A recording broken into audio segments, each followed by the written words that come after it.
We're on to security now. Presence in major motor parks in the nation's capital, Abuja, have been increased ahead of the Christmas celebrations. Residents of the city who were at the Jabi Motor Park and the Nnamdi Azikiwe International Airport believe the stop-and-search operation will assist in securing lives and property. They, however, complained about the hike in transport fares to other parts of the country. Also, the Nigeria Security and Civil Defense Corps has announced the deployment of 65,000 regular personnel and 15,000 sniffer dogs to help check lawbreakers. This is a usual sight during the festive season, just as this one. Major streets leading to most motor parks in the capital city comes alive again. One after the other, vehicles and commuters stop to be checked as part of measures to ensure security of lives and properties. Every bus that want to go, there's always a gadget to check them. So with that, passengers are free. That the security will not tackle, and also have a police station around here. The security in all the park which I have visited, the security they prove it. It's okay, the security is okay. Before you cross entering, they have to search you, then they will not get in. Transport fares have also increased by about 10%, with some passengers complaining about the situation. Formerly, we normally pay 2,500. I don't know the cause of all those problems. There's no fuel scarcity. I don't know whether our government they're not interested in transport sector. Then collected 4,500, of which normally is 2,500. So I don't know how comes. And there is no scarcity of fuel. So I don't know, let our government look into it. But the transporters argue that the increase in fare charges will cover for their losses and return trips. Yes, in every Christmas we will increase the fare. As a result of that, it's part of the only season you can make profit during Xmas. It happens all over Nigeria.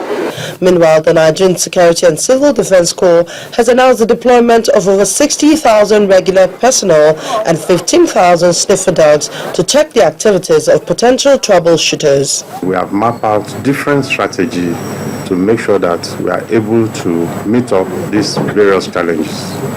Nigeria Security and Civil Defense Corps has decided to deploy 65,000 regular personnel across the Federation.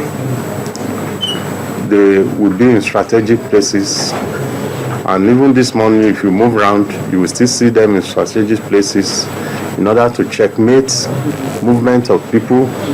People of questionable character are quickly checkmated before they cause any havoc.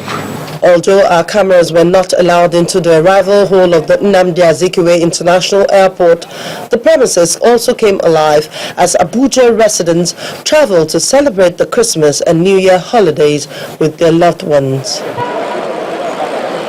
Switch lanes now to politics. The presidential candidates of the All Progressives Congress, the APC, General Muhammadu Buhari, has been defending the contributions made towards the funding of his presidential campaign, saying he is not breaking any law.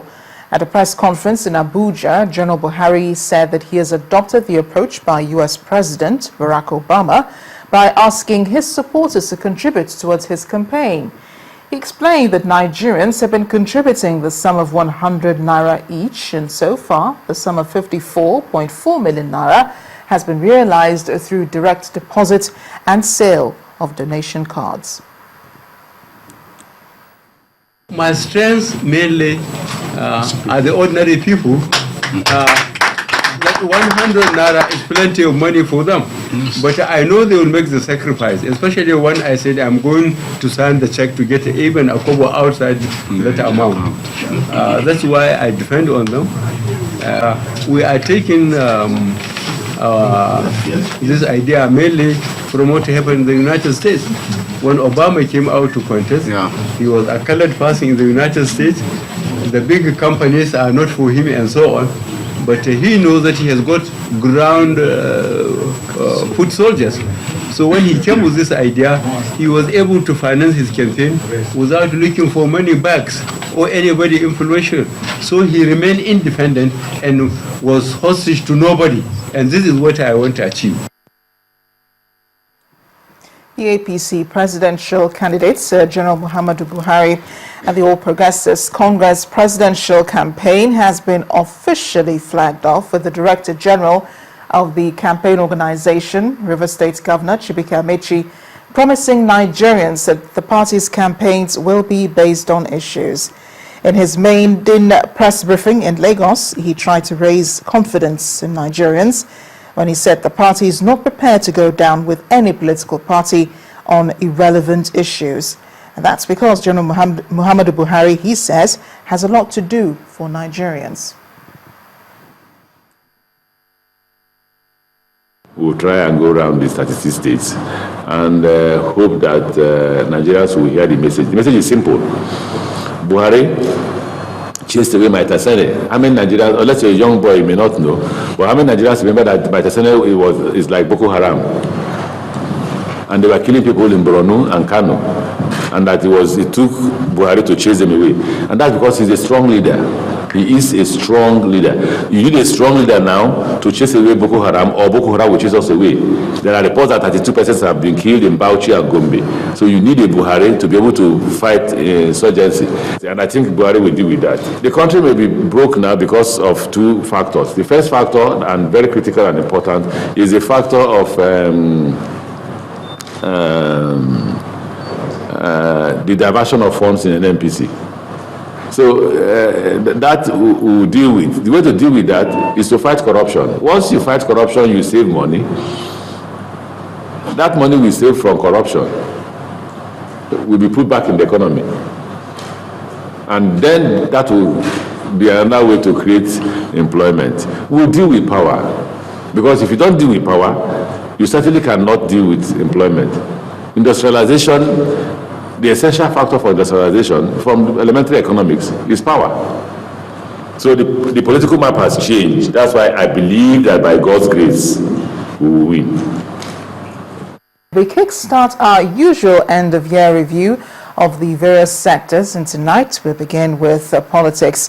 It's been a very eventful 12 months of 2014 with defections, elections, conference, debates, and preparations for the 2015 general elections being the major highlights of the year. Our political correspondent, Seun Okinbaloye, brings us the highlights of 2014 on the political scene.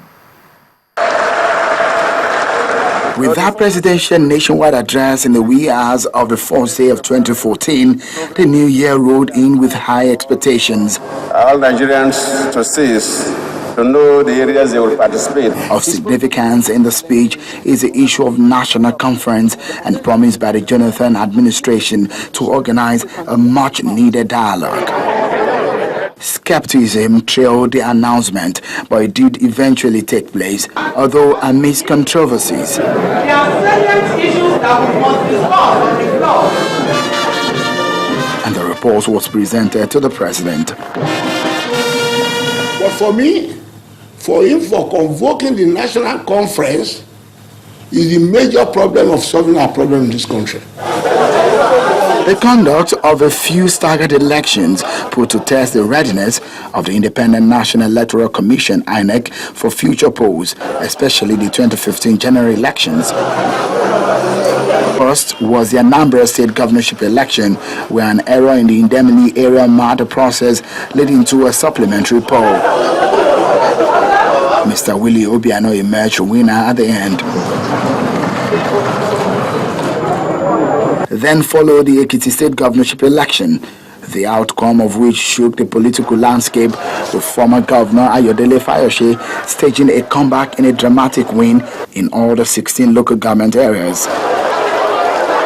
After the results were announced, what some people thought was an excellent response by the incumbent, Dr. Kayode Fayemi, became a subject of debate within the political arena.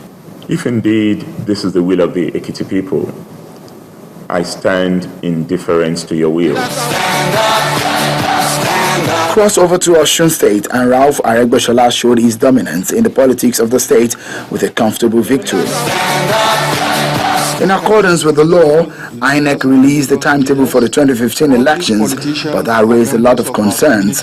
As the dust raised by the timetable settled, politicians rose from their slumber and started putting their game plans to action. Primaries were held, leading to interesting outcome across the nation. The presidential candidates of the APC emerged in a very gripping exercise, while President Jonathan's candidacy was ratified on the same day by the PDP. Thank you. They're interested in who is there and where does it come from, even if when the man does not fit the bill. And in the process, everybody is drawn in, and there's underdevelopment. The chronicle of the year 2014 may not be complete without making mention of the open letter from Chief Tommy Kimi to the leaders of the party after defecting from the APC, a party he helped form. That opened the chapter of major defections in the country. It was nevertheless a two-way traffic for the ruling PDP and the main opposition APC. For just as former governor of Sokoto State, Atahiru Bafarawa, and the current Minister of Education, Ibrahim Shekarau, moved from the APC to the PDP. Some notable PDP members also defected to the APC. However, one that didn't come as a surprise to many is that of the Speaker of the House of Representatives, Aminu Tambuwa, an action which snowballed into the dramatic event that took place at the National Assembly chambers. An eventful year, no doubt. That is what 2014 has turned. It's like a bridge leading into a very crucial year of election. That's 2015. But one thing that will be very important in guaranteeing peace in the country is how politicians are able to comport themselves ahead of the polls. From Lagos, Seun Okinbaloye reporting for Channels Television News.